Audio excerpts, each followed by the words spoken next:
bandwagon, and I'll take your word for it. Okay, so we got some baseball fans here. It's really interesting what's going on in Major League Baseball right now is they're doing a lot of self-examination. And particularly, they're addressing the issue that games are too long. And we have a new generation coming up that, is very action-oriented, really likes things happening quickly, really relies on electronics for entertainment and that. And they're asking themselves the question is, how do we appeal to a new generation of people? And I think it's fascinating. I've been a baseball fan most of my life. And some of the ideas they've come up with, and the biggest no-brainer to me has been, if you're going to intentionally walk someone, why go through the motion of throwing 4 pitches? Why don't you just give the guy first base? And I thought that was, just the smartest idea I ever heard. But something that is tradition-bound as baseball is continuing to ask themselves the question, how do we stay relevant? How do we make sure that our customers are still receiving the value, the entertainment value in their situation that they need to? So I think it's great that any organization continues to ask themselves that question.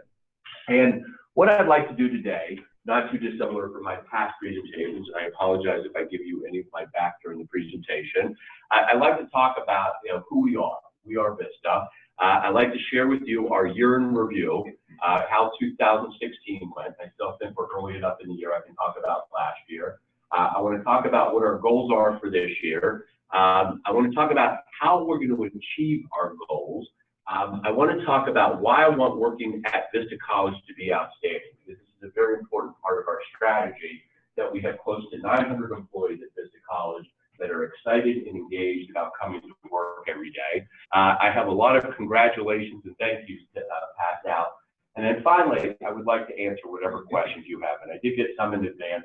So if I don't answer any of your questions here or read off the questions, I really want you to ask me whatever about Vista College or the industry or what have you. You all are making a huge investment in this company, which I am incredibly grateful for, and I owe you answers to whatever questions are on your mind. So with that, let me start off with We Are Vista. First of all, I'd like to start off, as I always do, with our mission statement. We provide high-quality, specialized career preparation or enhancement to meet and cope with technological changes, resulting in employment and career success.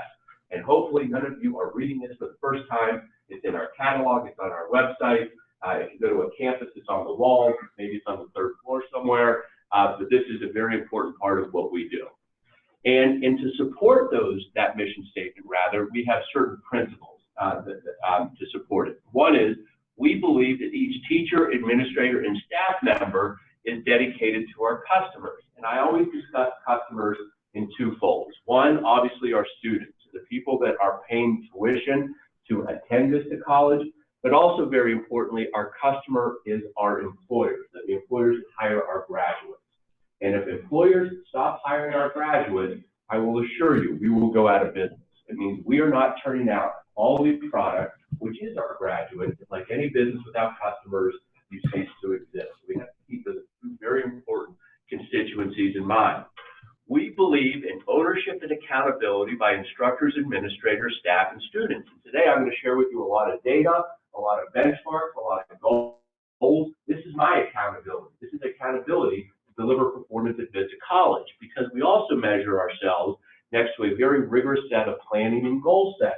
I'm going to show you some really gaudy growth statistics of our company over the past few years.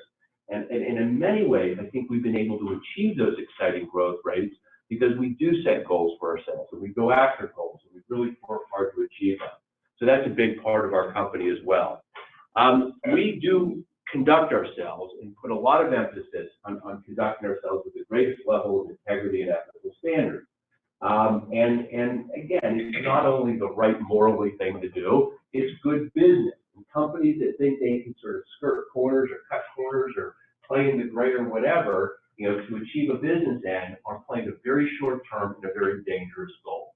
And only if you follow the rules, only if you can at any point in time, show yourselves to have clean hands, I think you could expect success. And then finally, we believe the employees of Vista College are the company's most important asset. We are essentially a service business. There's nothing proprietary about our technology, about our textbooks, about our furniture and equipment, or even our buildings. It is all the people that work at Vista College that make us such a great company. And to that point, going to share a lot with you today about what we are doing towards that end. Now, in addition to the mission statement and the principles, which I have been presenting, since I started doing this presentation, I also want to share with you our strategic goals. These are the business objectives that we have as a company. And the first is, we want to provide consistently delivered innovative vocational education and support services to ensure strong student outcomes and exceptional customer service in a nurturing environment. In a moment, I'm going to talk specifically about what each of these means, but let me give you sort of the 5 premises of our business strategy.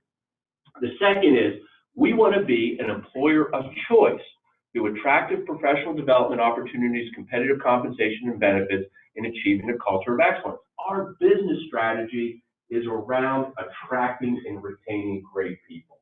That's what we're in business. That is what we think is going to lead to our success.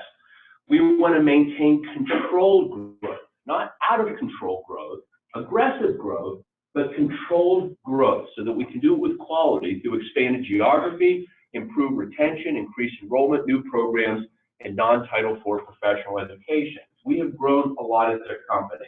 That is our business strategy. That's part of our business strategy. The fourth thing is, we need to deliver superior long-term risk-adjusted shareholder value. Not only do I not apologize for being a for-profit institution, I'm very proud of being a for-profit institution. I'm a big believer in capitalism. It's what made the United States great, but also the fact that investors have entrusted all of us with their funds and their finances to allow us to grow is a huge vote of confidence by third parties that we can continue to give them attractive returns on their investment. And then finally, it's very important that we continue to create an outstanding reputation in the communities we serve among all stakeholders, prospective, current, and former students, employers, regulators, and key centers of influence. We go to great lengths to maintain what I think is an outstanding reputation, and we go to great lengths to prevent anything that could damage that reputation. So as I said a moment ago, let me share with you some of the tactics to support that. So when I talk about innovative vocational education and support services, I talk about our decentralized student interface with a centralized back office. The campuses touch the student. The back office here in Richardson deals with the support services for that. We believe in extraordinary levels of customer service, the third place for our students, and a variety of other tactics to go behind this strategic objective.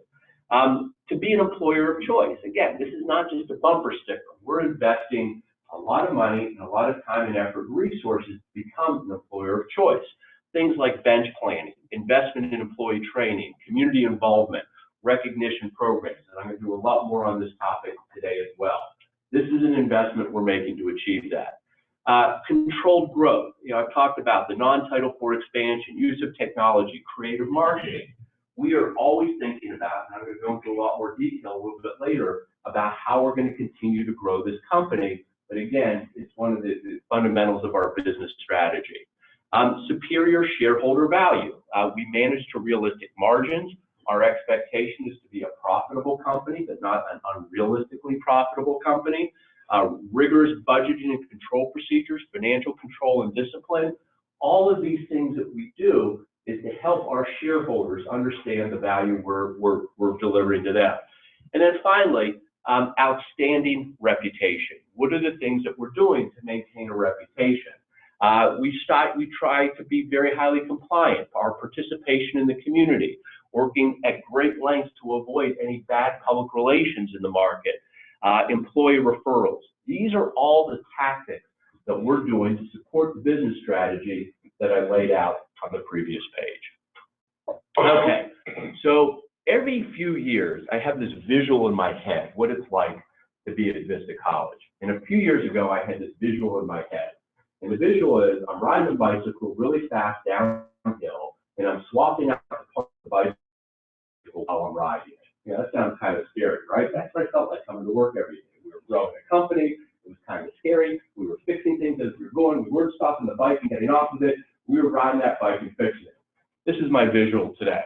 We are riding the rapids. Now, riding the rapids can be a lot of fun. For any of you who have ever done whitewater rafting before, right? It's kind of thrilling. It's kind of exciting. The adrenaline's really pumping. But you know what? There's a lot of rocks in the river. There's a lot of ways to tip over that raft.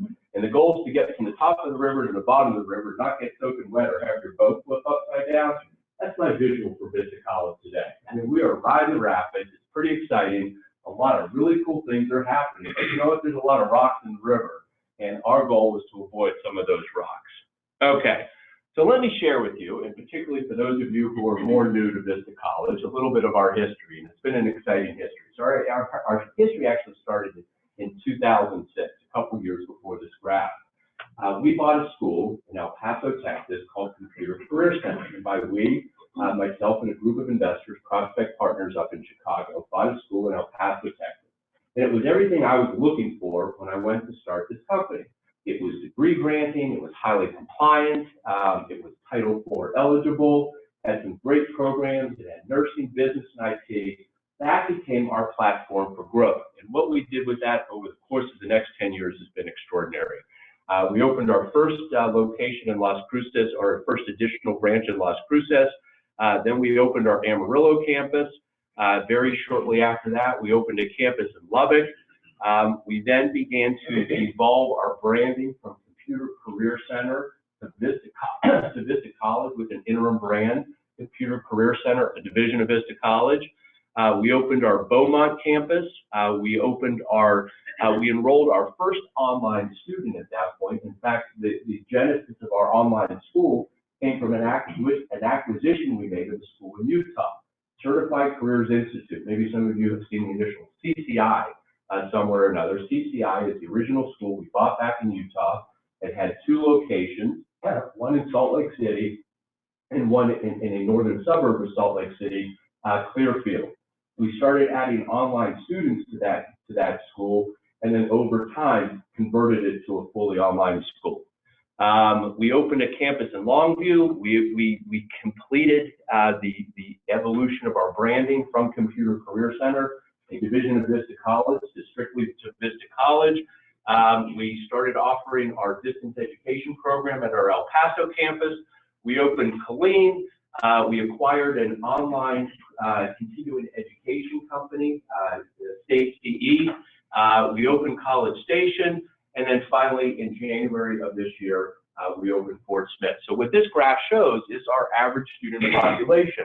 So from a relatively modest beginning in 2006 with about 340 students, we have grown to about 4,000 students at our 10th year anniversary. So this is exciting in an absolute sense, but it's also, to me, extraordinary in a relative sense compared to with the rest of the industry. You know, our industry prior to this period had grown significantly, but over the last 8 to 10 years, there's been a lot of flattening to decreasing in size in our industry. The fact that we have kept these growth rates up in the face of one of the biggest downturns in our industry, I think really indicates Vista College is an extraordinary place. Very proud of it. So what's our vision for the company going forward? Well, I came to you a couple years, or last year rather, and I said in 2 years, I want to be a $100 million company. In 4 years, or 5 years, I want to be a $500 million, and in 10 years, I want to be a $1 billion company. Well, I just knocked a year off of that. It's a year later, and as you will see, we're very close to achieving that first milestone of becoming a $100 million company. So we really do have very high, audacious goals in front of us as a company, and goals that I think we're tracking to. And you have all heard me say this a lot. You know, I want to become the Starbucks of career education. I want to be big. I want to be successful. I want to be international. I want to be well known. I want a great reputation. And I think everything we are doing is pointing us along this path. So I'm excited with where we're going. To be more specific, and I know I've set out that sort of big, hairy, audacious goal. Let me break it down, what that means. Today we're at 10 campuses. Over the next 3 to 5 years, I would expect us to have 3 to 5 additional campuses, of which 1 or 2 will be satellites or somewhat closely located to an existing campus, and 2 to 3 will, or in the remainder, 2 to 3 will be in entirely new markets. What else does this mean? Today we're in 3 states. In the next 2 to 3 years, I expect us to be in 5 states. I think our regional strategy has really worked well for us. 5 years from now, we may be having a very different conversation, but continuing along this regional growth, I think, is important. Today, we're about 4,000 students, as I mentioned a moment ago. In the next 2 to 3 years, I expect us to get to 6,000 students, so roughly a 50% growth in our population. We're about 900 employees today. By the way, that was from 40 that we originally started with 10 years ago. I would expect us to be in the next 2 to 3 years, going close to 1,200 employees. Online is a big part of our strategy for growth going forward. Today, we're roughly 400 students in our online division. I expect us to get to 1,000 to 2,000, and I very specifically put in the word managed online students. I anticipate a huge amount of growth from our online division. I think it's in many ways the wave of higher education. But there's the road of our industry is littered with a lot of carcasses that grew their online division too quickly. It was too easy, and it was uncontrolled growth. And I think as long as we maintain the quality of what we're doing in our online division, we can get to these numbers, but we're going to do it very judiciously. Okay, we have less than $1 million in non-Title IV training revenue. For those of you not familiar with the terms we use, non-Title IV means non-federal financial aid. Title IV usually means federal financial aid. So we have a very limited presence in non-federal financial aid. In the next 2 to 3 years, I see a lot of growth from this business, either the on-ground programs that we're doing at our campuses, the phlebotomy, the certified nursing assistants, or the online CEs that we're delivering through our state CE website. But I see that business getting to about $5 million. Today, if I was to say, where are we on the scheme of going from paper to a paperless company, I'd say we're only at 10 to 15%. Where I'd like to be in 2 to 3 years is have minimal manual or paper-based processes. And we're making a significant amount of investments towards that end, and you're going to see huge changes to come. Going along more with the vision of our company. Today we have as always, a robust list of programs under development or in R&D, and where I see us going is continuing along that path, expanding in allied health, nursing, trades, including welding, and then also supporting some of our other areas and potentially a new vertical for the company. Today, we have about a 30% turnover rate of our employees, excluding admissions, which has a slightly higher percentage. My goal is to get that number under 15%. I want to increase the stability, lower the turnover of our company, and I think a lot of things we are doing should lead to that end. Today, about half of our directors are promotions from within. I think at some point in the near future, a majority of our promotions have got to come from within. And a number of the things that we are doing to invest in is to not make this wishful thinking, but to really create a pipeline of professionals within our company who can be promoted. So we're looking inward for people instead of having to go outside the company. So bottom line is, these are all the specifics behind how we're going to grow the company, how we're going to get to 100 million and 500 million and $1 billion of revenue. I think it is a very doable plan. But the other thing I want to remind everybody is, when you really ask who is Vista, we are Vista. We create opportunities. And at the end of the day, it's not a bunch of charts and graphs. It's the people that work in our company. It's the extraordinary team that we have pulled together that really makes this company great. So really enjoyed sharing that with you too. Okay, how did we do last year? Well, let me tell you the story. As all of you know, excluding Vista College, 2016 was a heck of a year. I know every year feels like a heck of a year. 2016 was really a heck of a year. We had Brexit. Who saw that coming? The Cubs won the World Series. Who saw that coming? Maybe some of you thought the Cavaliers were going to do it. Of course, the Olympics were somewhat scheduled, but exciting.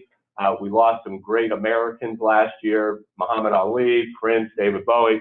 And if I had to tell you there was one surprise that just blew me away, Donald J. Trump. I mean, it was a heck of a year. Okay, so before I get into the numbers and the graphs, one of the things I don't think, I've heard from people, we don't do enough to celebrate. So allow me to take a moment to boast on us as a company and tell you about an incredible list of things that we have done as a company in the past year. First of all, our student population grew 4%. And again, compared to the rest of the industry, that's somewhat unprecedented. We grew our revenue by $7 million, or roughly 9%. We reduced the challenges by the Texas Workforce Commission of our employed graduates, and it's something they have the right to do. We went from 204 challenges down to 67.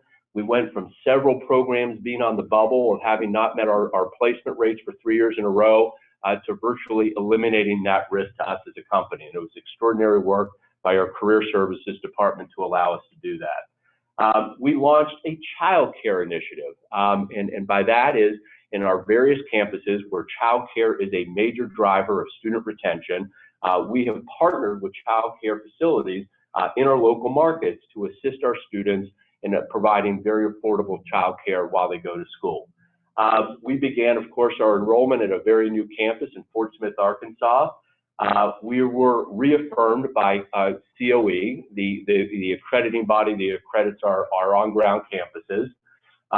We are executing what I call our next-gen career services program by calling on regional employers and also facilitating the relocation of our graduates from our smaller markets where we have campuses into our larger markets, which has been another very important strategic objective, both to address gainful employment and average annual graduating salaries, but as well as to eliminate any pressure we have on saturating the market with any of our program's graduates. Our TTM retention went over 70% for all of our ground campuses, and we did see, while we're not where we need to be, significant improvement in our online retention as well last year. Our NCLEX pass rates, and NCLEX is the national nursing exam that all nurses need to be able to practice that profession, exceeded the 80% minimum at all of our Texas campuses. So I was very proud of the quality of our nursing program as well. And we launched or relaunched our LPN program in Las Cruces as well. And we successfully, over the course of this past year, converted our benefits provider as a company. A handful of other things I want to share with you all. We celebrated our 10th anniversary in style. Hopefully you all participated in the video. By the way, I loved your guys' video. It was great. Not only did you participate in it, but had a chance to see what all the other campuses did, which was a lot of fun. We launched our student portal, which was a big technological advance for our students. We increased our funds raised for the American Heart Association by 65%, which was a huge increase by $25,000. We remodeled the 14th floor and the 6th floor with minimal disruption, we think, to the organization, but a lot of hard work went into making that happen. We rolled out Wi-Fi to all of our campus, which was a huge investment and a huge execution objective of all of us. We are providing a very well-received Strength Finders training, which is a leadership and management soft skills training for all of our campuses that has been very well received. And we sustained, as I mentioned earlier, very strong retention after fixing it in 2015. So those were a lot of accomplishments that, as now I get into the numbers, these are a lot of qualitative things that led to some of the success I'll show you in a moment. Now, the first thing, and I'm going to go back to our whole sort of ethos of bench planning and goal setting and all kinds of stuff like that. We go through a very rigorous budgeting process every year. There's a lot of detail that goes behind the numbers that I'm going to share with you. But the first thing we budget, or one of the things we budget, is student population. So we budgeted that we would end last year at over 4,000 students. We actually came in slightly short of that. So we missed our budgeted student population. Similarly, we budgeted we'd be at $90 million, close to $91 million in revenue. We ended up the year at 86. So one of my goals today is not just to tell you, hey, everything's wonderful and great and everything's perfect. No, we set some very ambitious goals for ourselves last year that as a company, we did not meet. However, if I could put a slightly different perspective on it, which is also how did we do year over year, we ended the previous year at 3,300 students.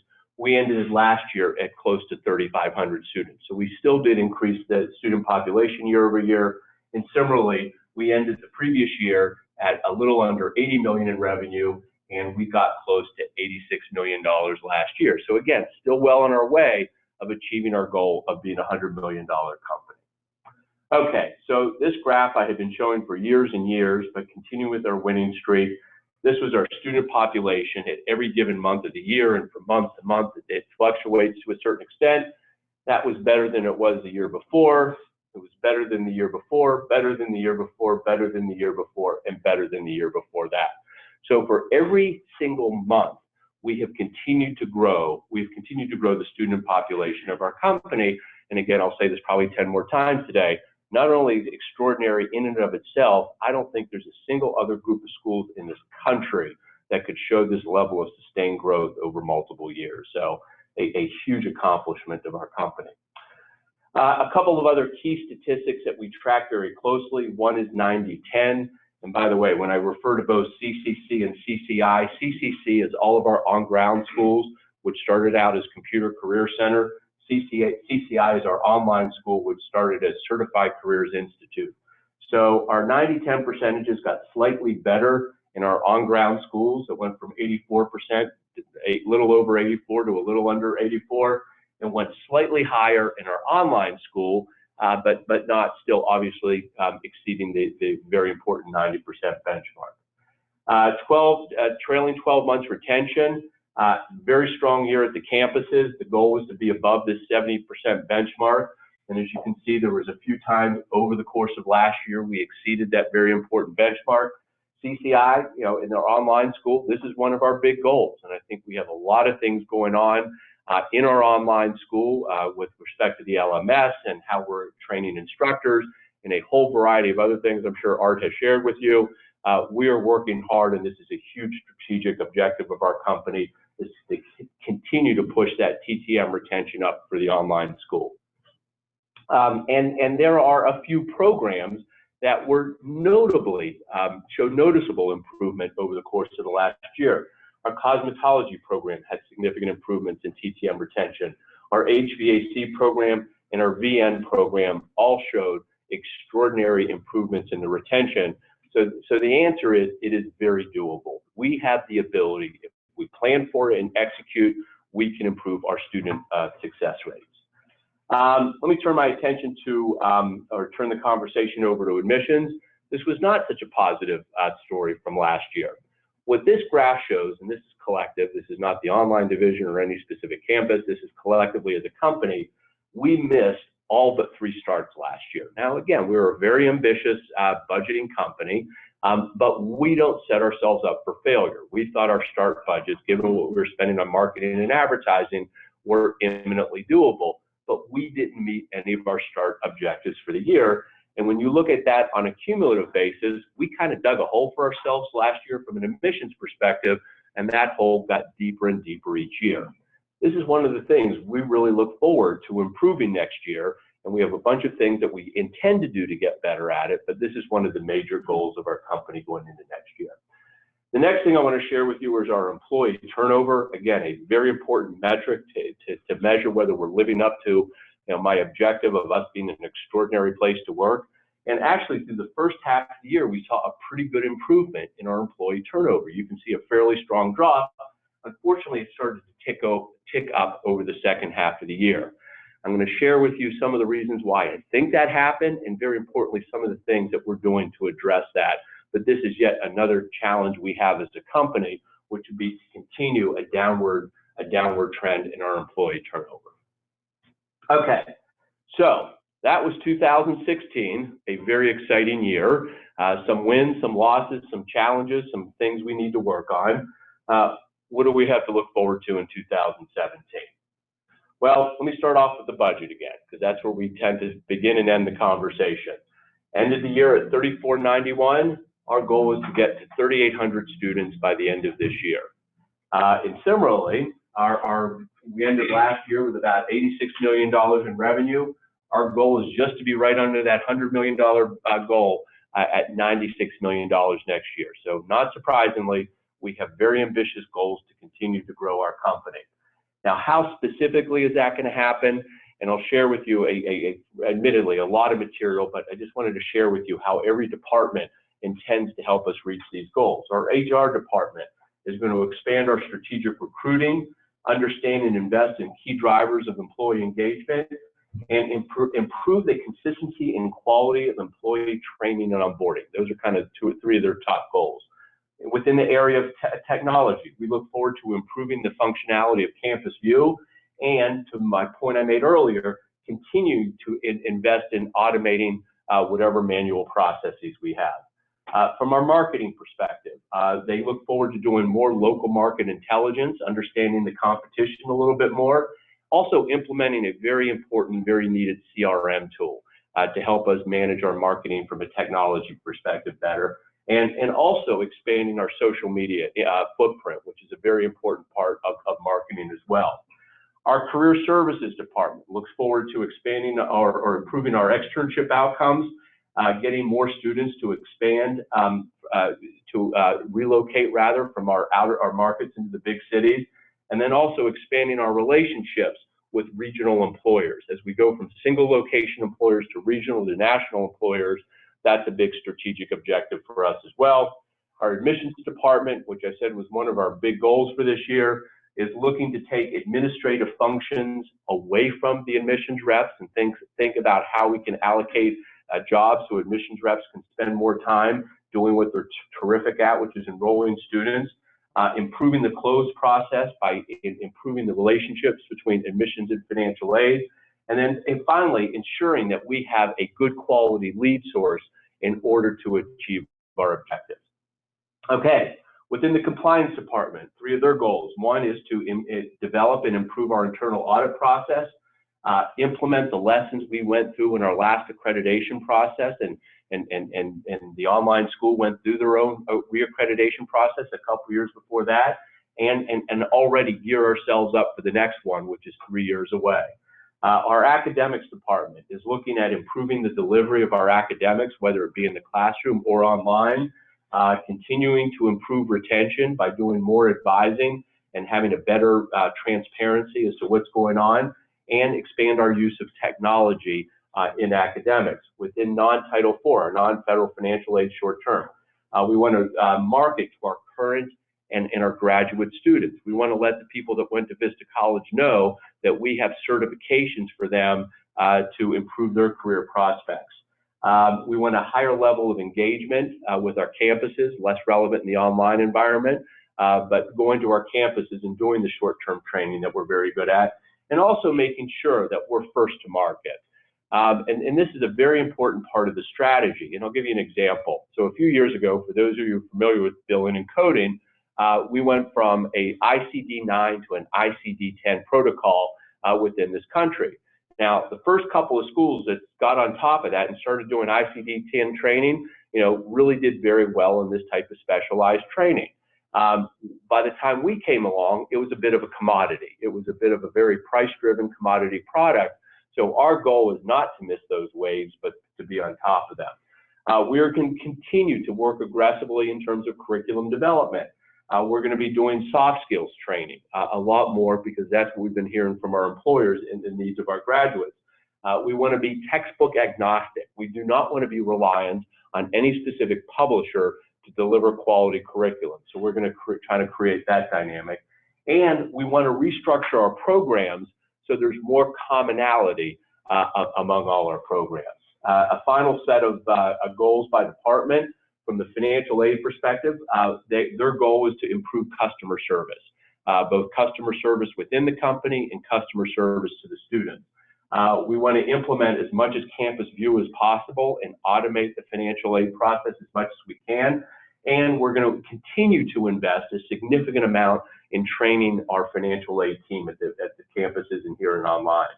Our business office is going to improve the student collection process, also like other departments, leverage technology, and become as quickly as possible a paperless environment as well. And then finally, I want to talk to you about process excellence. Process excellence is sort of this catch-all department process that we go through to continually look at all the processes that we have as a company.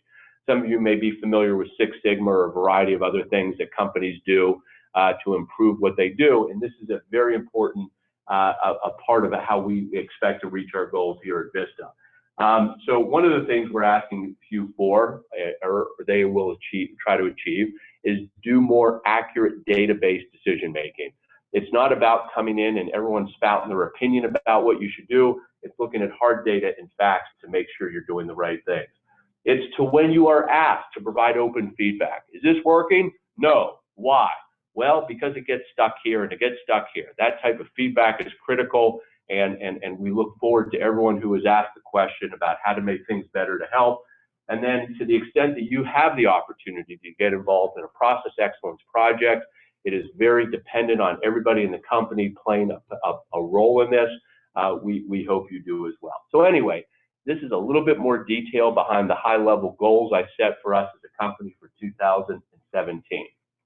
Okay, I talked a lot about growth as a company, and again, I think I shared with you a fairly exciting history of growth as a company. How do you keep up that level of growth? Well, we got a bunch of ideas.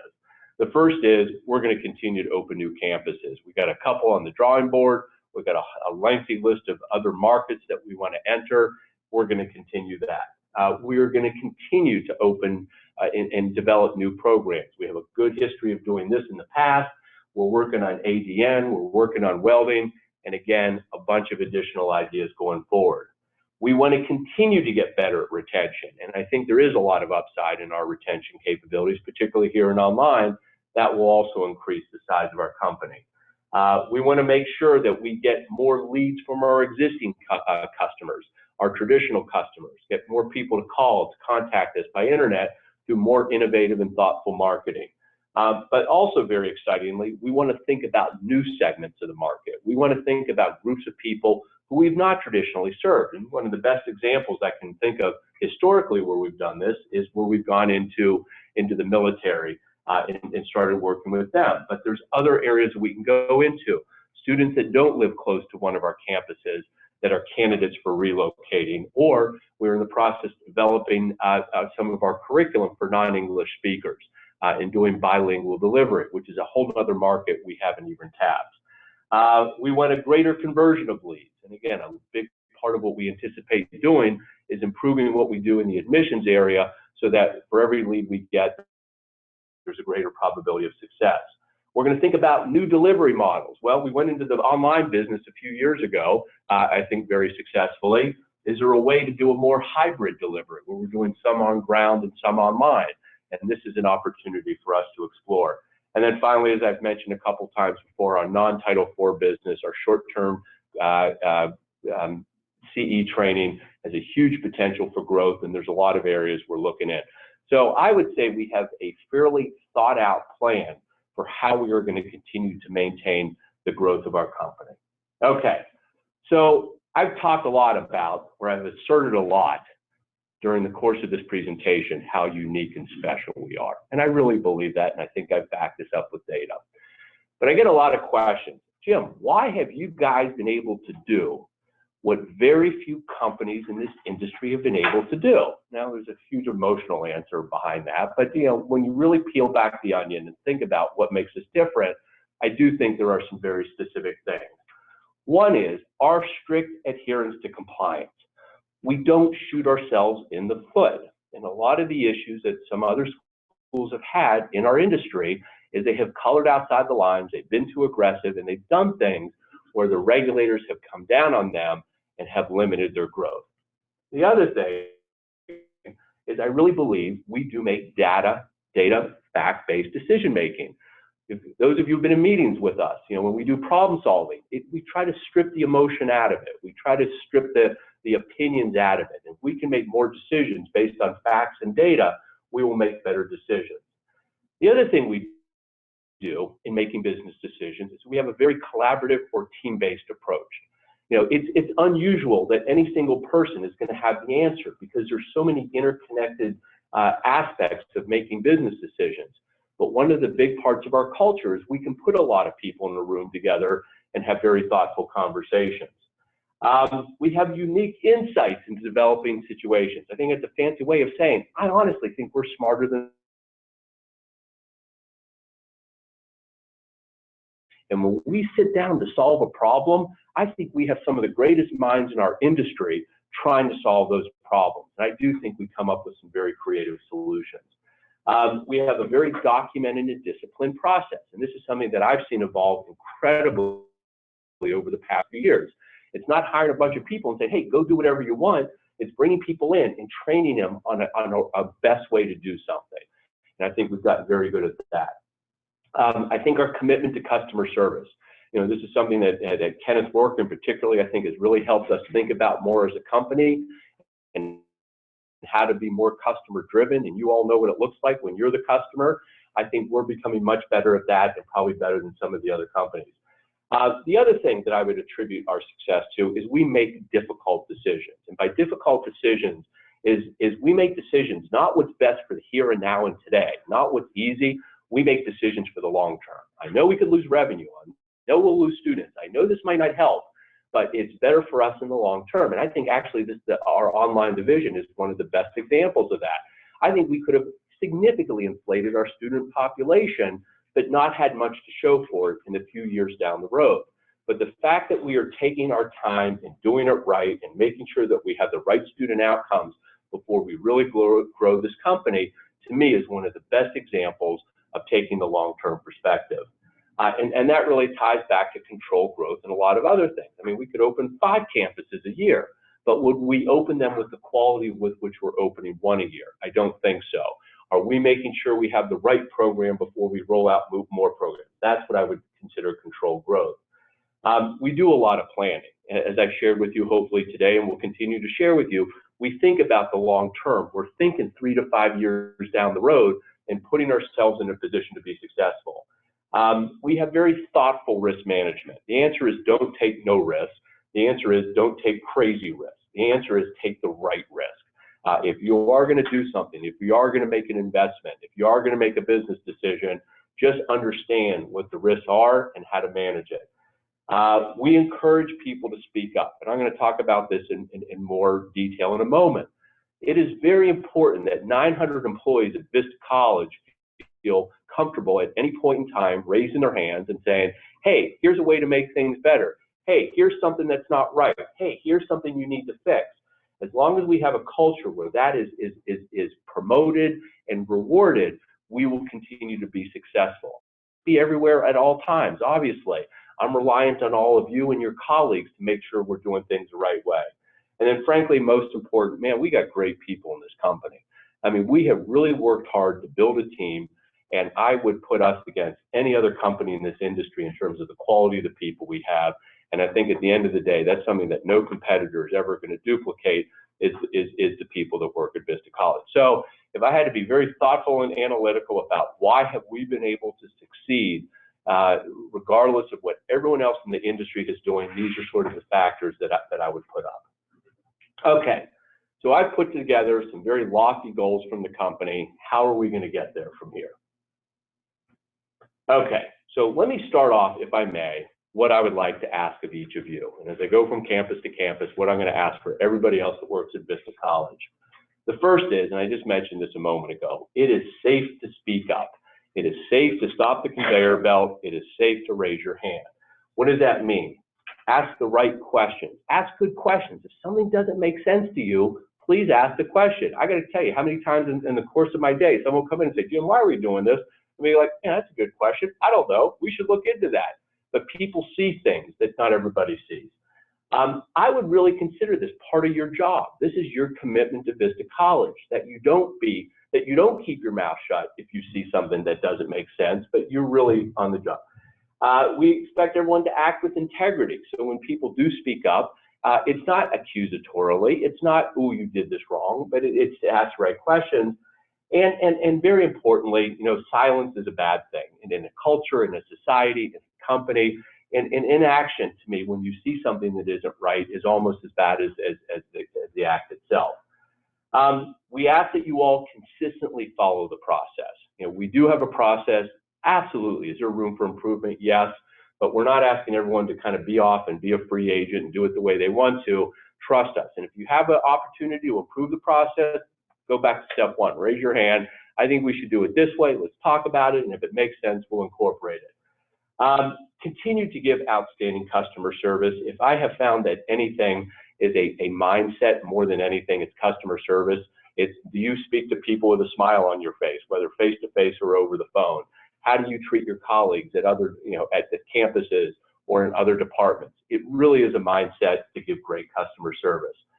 We ask that those of you who are supervisors, develop your team. This is a big part of what we're trying to achieve at Vista College in terms of professional development. And it starts with everybody who is a supervisor and thinking about how you can make the people you work with better. And far from taking annual reviews or PIPs as being this way to punish people, think about it as you're doing them a favor. Think about it as you are helping them be more successful professionally, and there's a lot to be said for that. Always remember why we're here. We're here to serve our students, and I think if we really keep our students first and foremost in our minds, we will tend to do the right things and make the right decisions. Do your part to make Vista College a great place to work. I'm going to share with you a lot of feedback we got from the employee survey.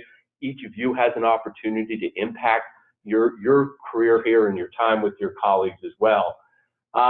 Recognize other Vista College employees. It goes back to speaking up in a positive way. We've implemented the torch process over the course of the past year. Hopefully you all are aware of it, how to access it. We're relying on all of you to look around you and take a moment to recognize great people. And then finally, the last thing I would ask of all of you is to take an active role in managing your career. You are making a huge investment by being here. Your families are making a huge investment by you being here.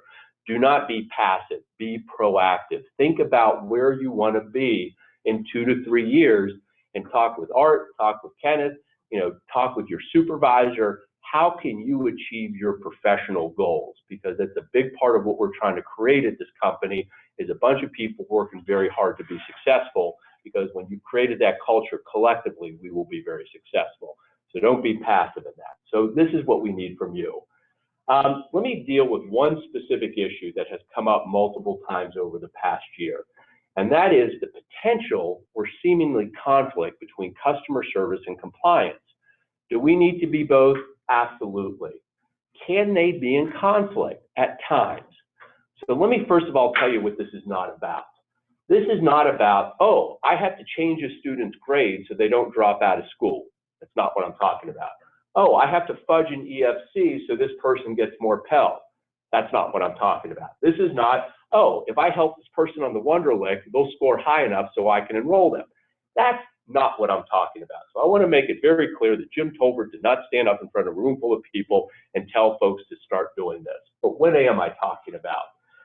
Sometimes our students have balances that hold up transcripts. Is there an opportunity where we can make different decisions versus what is written down in terms of helping our students? We've dealt with this a couple times this year. Have there been times where there's been opportunities, particularly at the campuses, obviously more so than online, where we've had service animal issues that have been in conflict with other students, but we needed to do it with ADA purposes?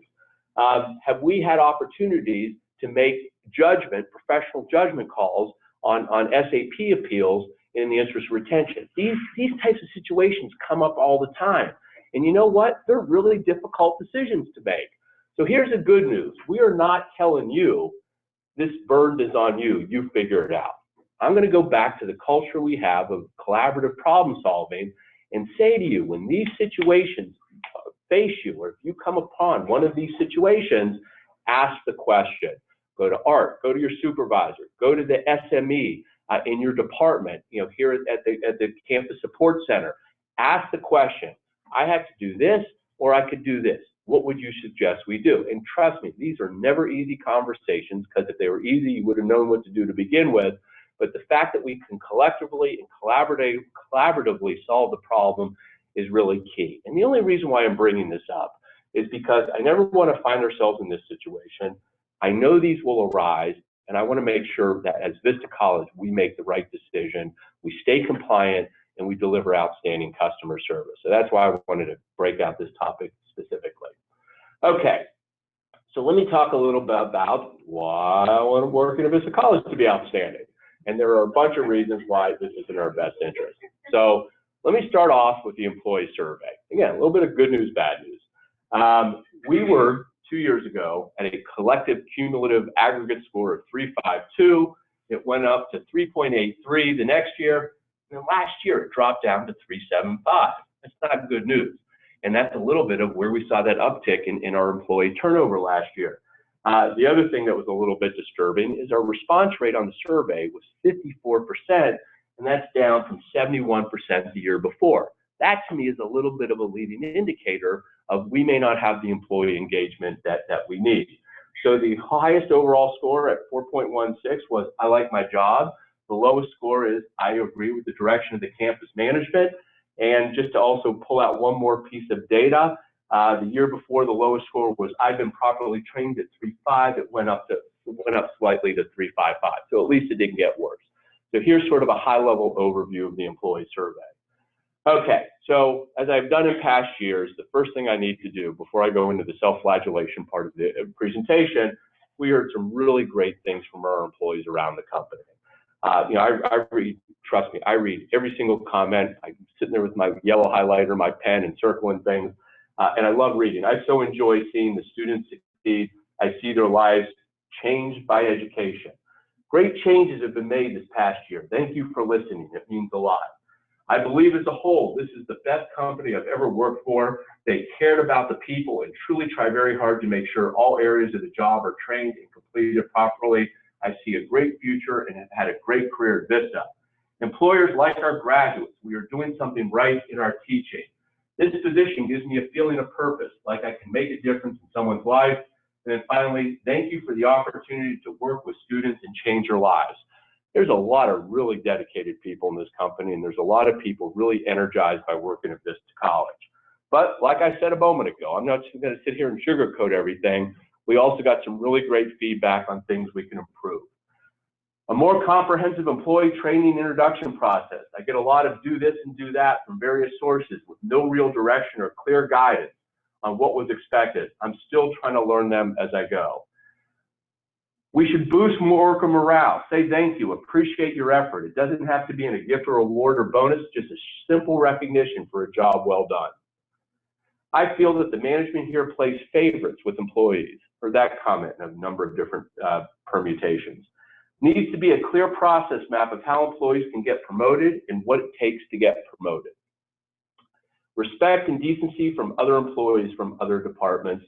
And then finally, the documentation requirement for PIPs and CAPs needs to be rethought. So these were all, I thought, very helpful comments. Yeah, they weren't patting me on the back, but they were giving me opportunities on things we can do to improve the company. So let me share with you, straight out of Vista College, some of the things that we're doing to address what we heard on this. But you know, first of all, if I was to aggregate all the comments, here are some of the themes of what I heard. One is improving the campus in the CSE, corporate relations. 2, I heard we need to improve benefits. 3, I heard we need to make a bigger investment in training and development. I heard a lot about favoritism within the company, more recognition, particularly with our instructors. I heard a lot about the quality of the students we let in. I got a number of comments about compensation. I heard a number of comments in the comment section about working on Saturdays, and then also the consistent enforcement of rules. And then finally, I heard a lot of questions or comments about the opportunities for promotion. So when you look at all the data, when you look at all the employee comments, these were some of the big themes that came out. So again, I hope I have checked the box of I heard you. So what are we doing about it? Is it even more important? I mean, first of all, we are making a significant investment in leadership training. A lot of what Chandra Douglas is doing and going around to the various campuses is to address the softer skills of being a supervisor. So yeah, favoritism is not a good way to run a company. And even if it's not actually happening, the perception that it's happening is not a good way to run the company. So are there things that managers or supervisors can do so it looks less like or actually reduces the potential for them to pay favorites? We have made a significant investment in our benefits. Now, I got to tell you, this is one of the most difficult things facing the United States right now. And if you look at the front page of the paper, certainly over the last month, if not the last 5 years, as we talk about managed healthcare in this country, we are struggling with this issue. The investment that we made in going to a new benefits provider last year will hopefully make it as cost-effective as possible, or at least give everybody in this company a greater opportunity to manage the cost of their health care or make decisions to allow them to do that with our high deductible plan and the various tools that we put in place to help manage that as well. So This is a big thing, and we are pushing it as far as we can. The other thing is we are implementing as much departmental or functional training, either up on the 6th or the 8th floor or the 14th floor of this building by bringing people in, or we're spending a lot of times at the campuses providing similar types of training as well. We are developing and making sure that we execute a much more rigorous onboarding process. You know, again, it's not, hey, here's your pencil, here's your pen, here's your phone, I'll see you later, call me if you have any questions. But we have put together what I believe is a very rigorous process for what the first 30, 60, 90 days of an employee's job looks like. We are also, in the interest of creating a better roadmap for promotion in this company, going through an exercise called competency mapping. And competency mapping is trying to identify, articulate, and document the skills one needs to get promoted in any of our departments. And rather than keeping that a secret, publicizing what those competencies are, hiring for those competencies, training on those competencies, and very, very importantly, giving feedback based on those competencies. So people shouldn't feel, oh, getting promoted around here is some big mystery. It should be very clear and articulated very well. We are doing a lot to making sure that our instructors are as productive as they can in the classroom by investing a fair bit in classroom management and other tools that instructors can have to be more successful. To address the recognition question, which I heard a lot of, why can't you just say thank you sometimes? And that's exactly what the torch process or program is meant to be, but it's kind of reliant on all of you to use it. That if you do see someone doing something great, you take a moment to call them out for that. We are making sure that we are restructuring the annual reviews and merit increases within our constraints of regulations. And we are highly regulated, and we can't pay bonuses, and we can't do this, and we can't do that. But within the scope of regulations, we want people to understand where they are doing well at any point in time and where the opportunities are for development. And then finally, we want to make sure we are developing and clearly communicating policies and procedures that are easy to understand and consistently executed. We don't want people to feel like, oh, this is just a random day at Vista College, and I don't know if I'm doing it right or wrong, or people do things differently. You know, we need to create that consistency so people know what to expect when they come to work every day, and this is going to be a big goal. So I heard the issues. I thought they were incredibly valid and very important feedback for the company. And there's a whole host of things I think we're doing to address it. But at the end of the day, there is a huge emotional component to coming to work every day. And we do not take that for granted. And one of the objectives we have as a company is to make you all, or to make everybody, feel engaged, feel excited about coming to work.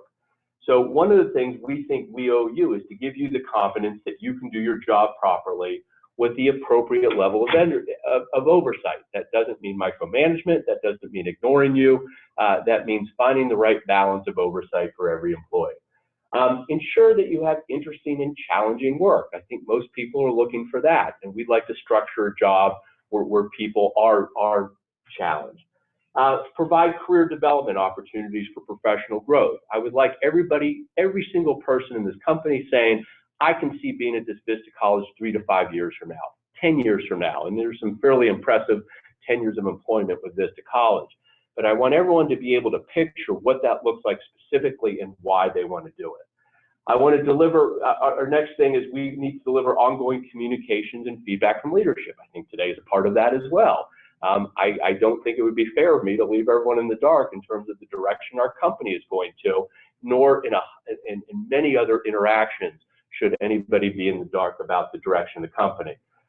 We want to create a clear understanding of our goals and why what you do specifically in your job is going to help us achieve those goals, whether it's to maintain compliance, whether it's to enroll more students, whatever. Everybody should just understand, here's what the company's trying to achieve and here's what my goal is. We want to instill confidence and pride that you're working for a company with integrity. We don't want anyone ever to go, I work for Vista College. You know, we want people to say that with pride. We don't want there to be any reputational. So we think that how we conduct ourselves as a company reflects on everybody who works here. We want to assure you that your opinion counts. And again, I'll go back to the employee comments I got. If anybody ever says, why write anything? They're never going to read it. Could not be further from the truth. Trust me, these are all read. So anyway, these are the various things that we are doing. And if I was just to throw out a big laundry list of other things that we have going on at this company that addresses some of the questions, we have a broad array of recognition programs, some of which I'll get into more detail today. We have, in my opinion, a fairly robust list of people development activities that we're doing, including our hypo planning or onboarding and various other things. We have a broad array of benefits that we think we are providing to the people that work here, competitive in our markets, and I think for a company of our size, very competitive.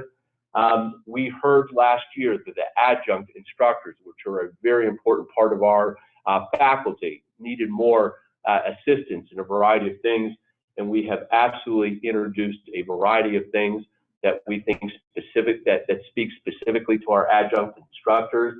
And then finally, or not finally, what I would next like to do, if I may, is turn it over to Art, and a lot of things, not only are we doing at the company level, but a lot of things are going on at the campus level, and who better to share that with you than Art. All right, thank you, Jim. I appreciate your presentation at this point in time.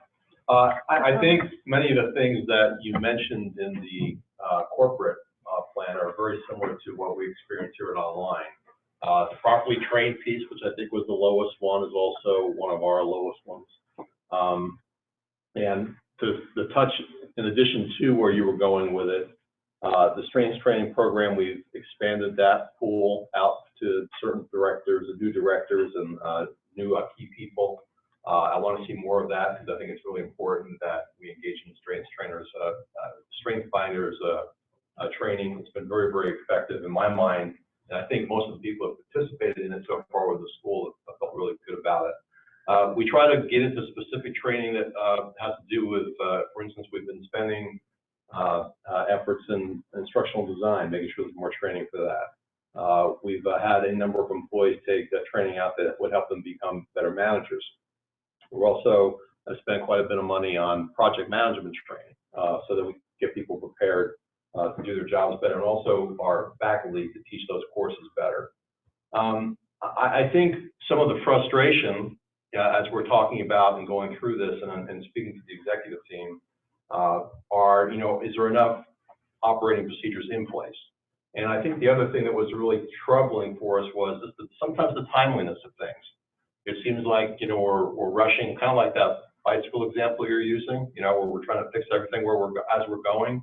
So sometimes we get hit over the head with stuff that makes it very, very difficult for us to get things in place properly. So I think the timing of the training can be just as important as the training itself. The other big pieces that you'd already covered, and I'm glad that, you just gave it to us straight, because I haven't seen your presentation for this segment. The company really values me. That comes up quite a bit, and I think that's also tied to corporate management, as far as, our relationship with it. One of the things that comes up, and it seems like it's something we could work on, I heard a comment yesterday, why doesn't the CEO call us? Some schools, we actually have the CEO calls up, says, hey, Tanya, how you doing? Just want to check with you. And I think the other things are just common courtesy that you also, again, brought up. On the elevator, there's been a number of our own staff that have felt like people upstairs, they don't give them any mind. So, what's it take for us to be closer? We mentioned the team aspect, and we want to be team players. Does it feel like that to some of our staff? Because there's been times when they felt neglected or just no one's paying attention to them. So I think those things would help quite a bit to help that bridge. And I think it's a lot better than it's ever been. There was a time when there was a very clear line of demarcation between online and what we were doing with corporate, and also, frankly, what we were doing with the on-ground schools. And that's improved quite considerably. But we can still do better. There's no question about it. And we can certainly do better in our own building. Okay. Well, good. Well, thank you very much. I'm glad I'm going to do at each campus, give the campus director of an opportunity, because there's a lot of things that go on at the local level.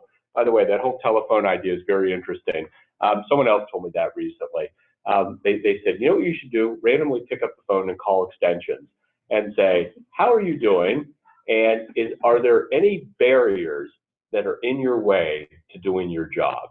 and take notes. And so if you ever get a call from me, please answer my question. Not a prank call. Okay. Now, what I really enjoy doing as well is take a moment to celebrate and offer some very specific congratulations to folks. And yeah, you know, we really do create opportunities at Vista College. And the first thing I'd like to do is point out a number of promotions throughout the company, and it's been a very robust list of people that have been promoted at the director level or above. I mentioned process excellence earlier in the presentation. If I may call out in a positive way, people who've gotten involved, and we are working on an incredible mix of process excellence projects. These are processes that we are working very hard to improve.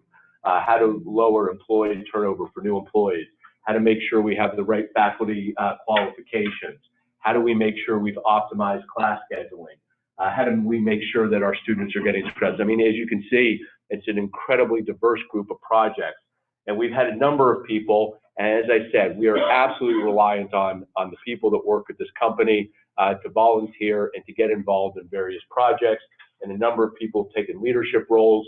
And then even more importantly, a number of people have participated on teams as well.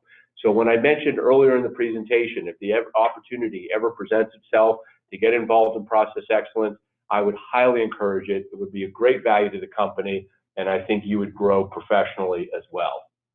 Okay, Heart Walk, big part of the contribution I think we make to the community. Last year I stood in front of you and I was patting ourselves on the back. Hey, look at that. We were the 25th largest company. We raised $38,000 last year. Well, how'd you guys do this year? Man, we're number 19 in DFW. That's pretty impressive. Absolutely.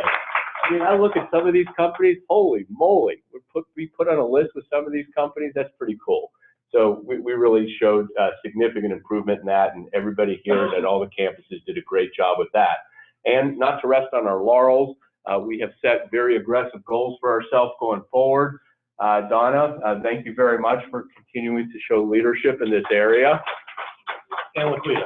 And Laquita, thank you very much.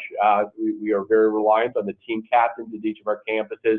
But again, I really feel it's our ethical imperative to give back to the communities that we are a part of. Also, I want to congratulate a number of people that have achieved significant anniversaries this past year. A whole bunch of people hit the 5-year mark.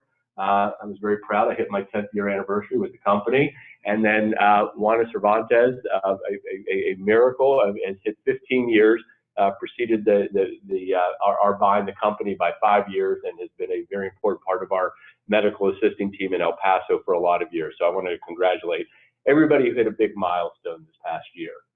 Okay, then what I'd like to get to, because this is a very important thing I always love doing, is presenting the VOPA Award winners. And this is our Vista Outstanding Performance Awards. And before I give out the awards, I just want to remind everybody of why these people are being recognized. This year's winners were selected using a number of different, both subjective as well as objective criteria.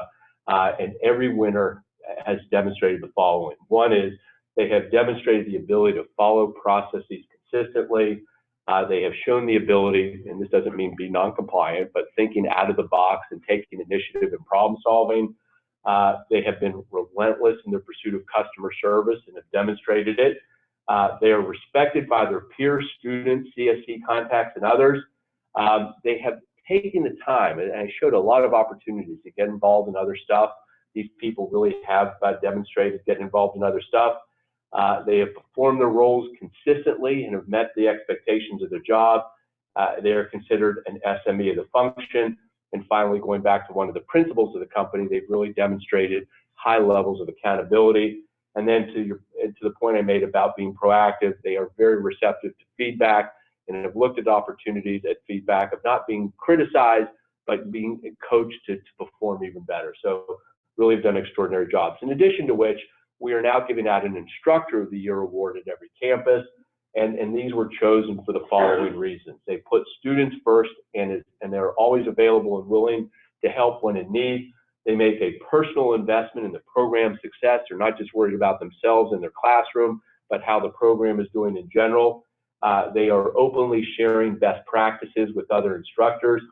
they relate well with the students and mentors them and become a very important role in the student's success. And they exemplify the type of creative and engaging instruction. They really are great at the classroom. So these are a number of the things that we did in selecting those. So with no further ado, and hopefully I'll get the envelope correct, I'd like to congratulate the following people across the company. And very specifically, I want to congratulate Sarah Perez, who is not here right now, for being the Registrar of the Year. And I'm sorry, Support Person of the Year, excuse me. And Art Waller, accepting on her behalf. Sarah, if you're still on the line, congratulations. I'm here, thank you. Oh, you're welcome, and you missed a wonderful opportunity to have your picture taken with me. So, I'll come upstairs and find you. Please do. And then in addition to which, I'd like to congratulate Kathy Richards as the Online Instructor of the Year. Congratulations, Kathy. And Kathy, if you're are you on the phone, Kathy? Yes, I am. Thank you very much. Well, it's my pleasure, and the next time you're in Dallas, please swing by my office so I get my picture taken with you too. Congratulations. I will, thank you. Okay, so anyway, I really do want to take a moment to congratulate everybody who has achieved this high level of excellence within our company. Okay, now at this point, I can't wait to take any questions. Brace yourselves. I'm going to take you off screen share, so you can see if people are out in the hinterlands. Okay. Any questions? Now, I have some prepared questions, but before I get to my prepared questions, I want to make sure I've addressed any that you all have. Okay. So the first question is, why isn't there a VOPA award for student services? There was a lot of hard work and time spent defining the role, and there are measurable items that can be used to make this a new award. Last year was our first year, so we didn't do one. We have now implemented it this year, and whoever asked this question, you're absolutely right. We needed a recognition for our student services. Okay. Why doesn't... There we go. Oh, there we go. Very happy. It looked like the Nicole Kidman clap there for a second. Okay, here's why I love getting these questions. The next question was, why doesn't the Ask Jim button work on my Vista portal? It won't allow you to start a new discussion. It says you have to request IT permission to access that page. So I took this question, copy and pasted it in an email, sent it to Tim Armstrong, lots of question marks after it. Next day, fixed. So that is addressed. So please. So whoever asked that question, I suggest we should drop the screen sharing. We do. Okay. Okay, so the next question I got is the company shopping to get better insurance rates for employees? And the answer is not in 2017. We think we did it, what we did in 2016 was the best opportunity that we had to improve it. We went from Blue Cross Blue Shield to United Health. And honestly, a big part of what drives any company's insurance rate is the experience of the people that work at that company. So without violating a horrible HIPAA violation, we had some significant claims within our company last year, and that's what to an extent drove a potential huge increase at Blue Cross Blue Shield. We switched insurance companies in order to avoid a huge rate increase. But I would also go back to encourage all of you, because this is how we will collectively spend our insurance dollars going forward, work hard to manage your own healthcare costs and to make sure that as we go back from our renewals from year to year, we can collectively say to the insurance industry, hey, we're getting better as a company in managing our costs. Okay, when is Vista going to improve the overall network to include better internet speed, Wi-Fi capabilities, server connections?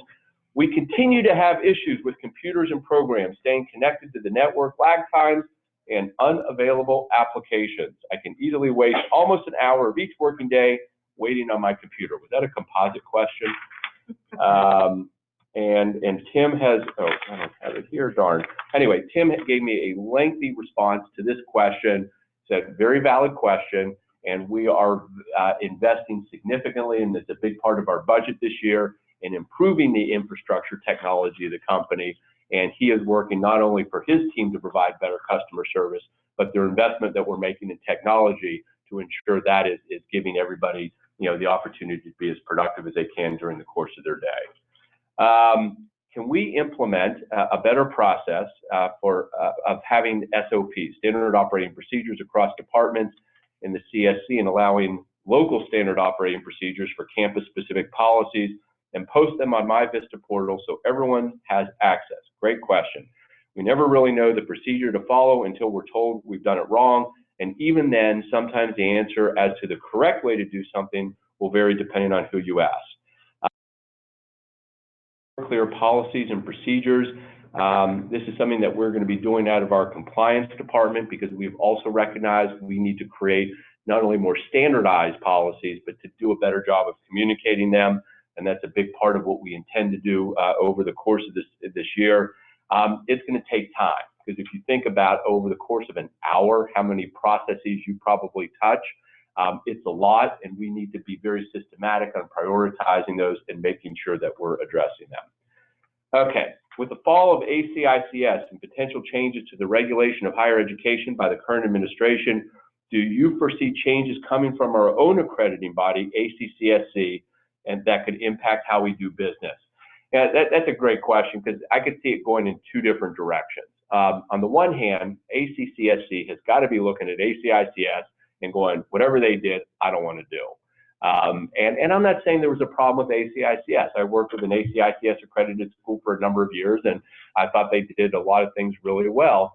But there were things that they did that, were judgment calls and how an accreditor chooses to run their body. ACCSC, I think, is an outstanding accrediting body. I think they have very high standards. I think they're very consistently enforced and well communicated. And I don't see them lessening the requirements on schools. I think I only see them raising the bar of what schools need to do to get that very important label of accreditation. So that's one answer. The other answer is we have a new administration. We have a new Secretary of Education.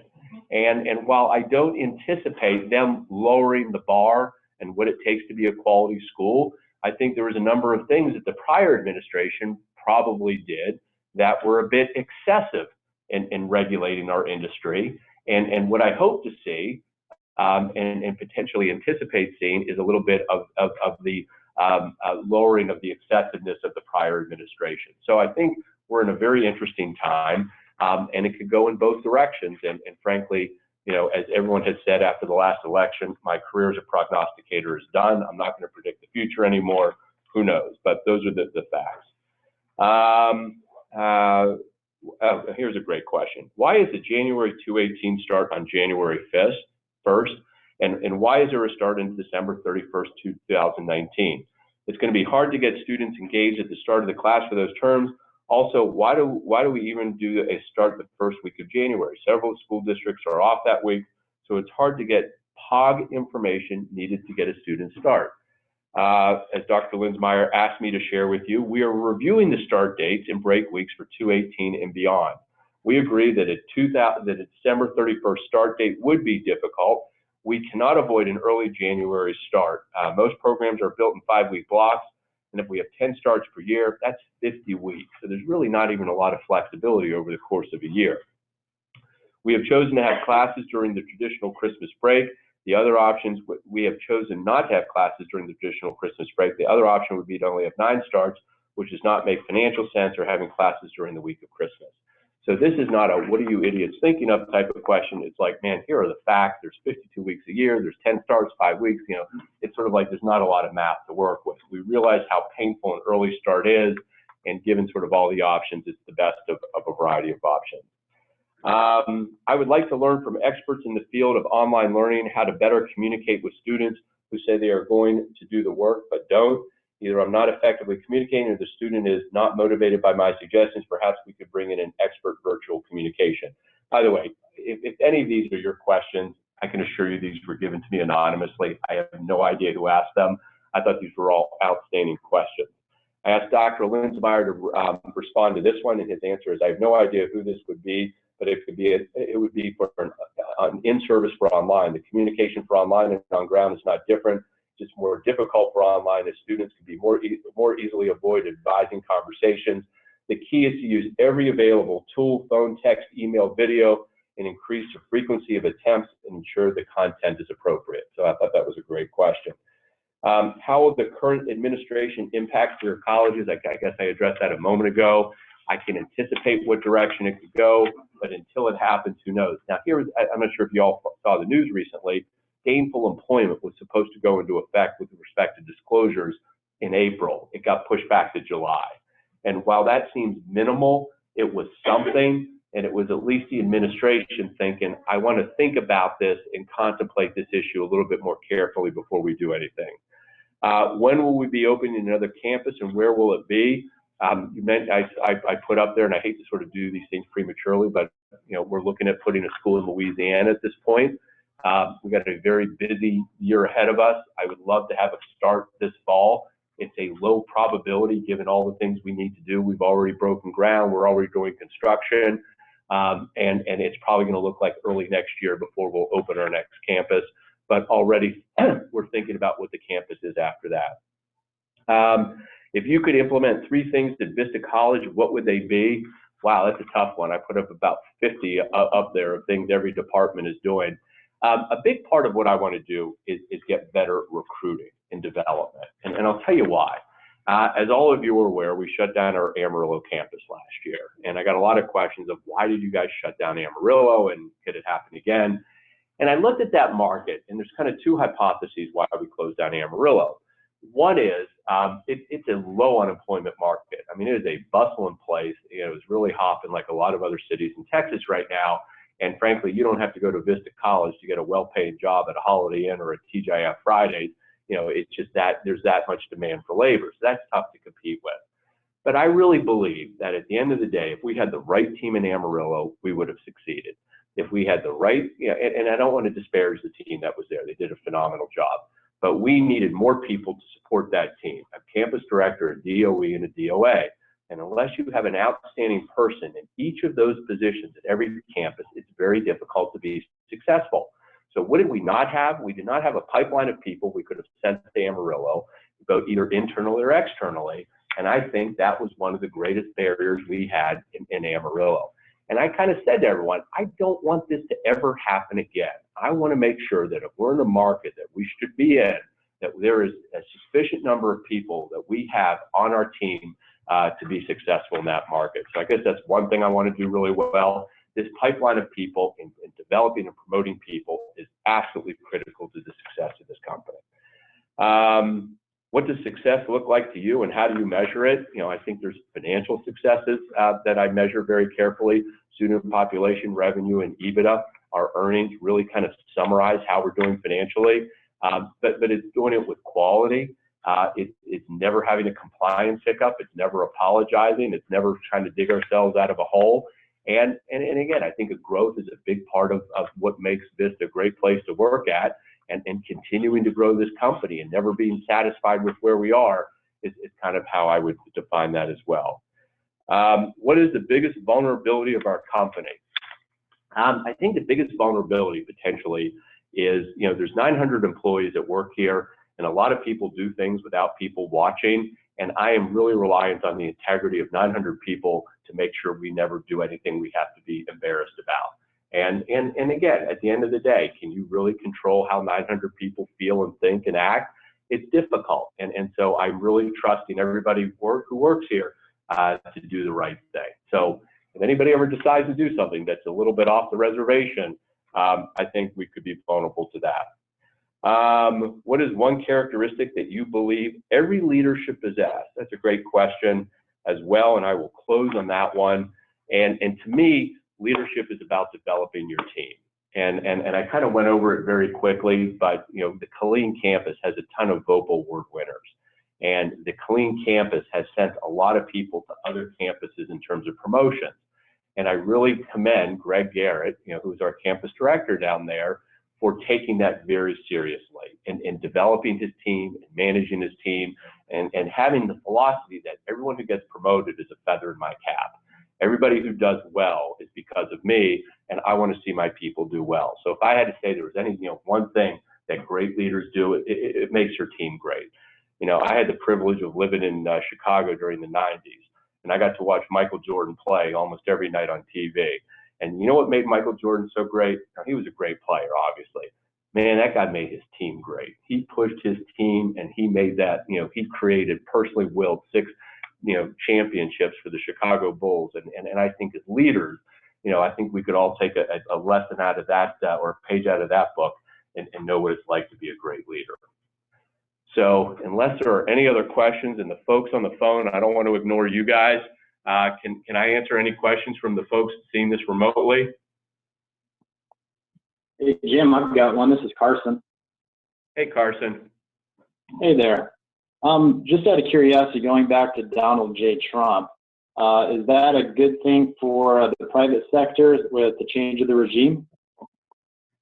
I think, Donald J. Trump, I think, again, I can only speak to what he says publicly. I think he does believe in a less of a regulatory environment, and again, as a country, I think, we like to swing on pendulums, and we like to go in one direction, and then 4 to 8 years or 12 years later, we like to go in the other direction. And for the last 8 years, we had a more structured, more highly regulated environment that we worked in. And as the last election shows, and I'll stick away from the popular vote versus electoral college, the country said, you know what, we want to go in the opposite direction. We want a less regulated, we want less oversight in the way at least we conduct business. And then, by the way, this is a sliver of all the other issues we're dealing with as a country. But I think, when Donald J. Trump says, I want to reduce regulation, and he brings in someone like Betsy DeVos as the Secretary of Education, who is very public about her support for options. And that to me, when I listen to her and her speeches and her confirmation hearing, she isn't saying charter schools are the right way to go or private schools are the right way to go. She's not bashing public schools. What she is saying is, listen, our education system can be a heck of a lot better than it is today. We're the richest country in the world. We should not be putting up with some of the outcomes. I don't want to destroy public education in America, but I want to give parents more options. And so when I hear her say that, I think the same thing about our sector of education, higher education. I'm not saying community colleges should go away. I'm certainly not saying traditional ed should go away, but I think people should have more options. And I think we should create more capacity rather than restrict capacity in providing career education in this country. So again, I don't want to put too many words in Donald J. Trump's mouth. There's enough there already, but I really think he is going to create the type of environment that between choice and capacity and options should allow a school like ours to flourish. That's why I'm very optimistic. Thanks, Jim. You're welcome. Any other questions in here or virtually? Okay, anyway, it has, as always, been an absolute pleasure to spend some of your time. Thank you very much, my time with you, and thank you very much for your time, and enjoy the rest of your day. Thank you.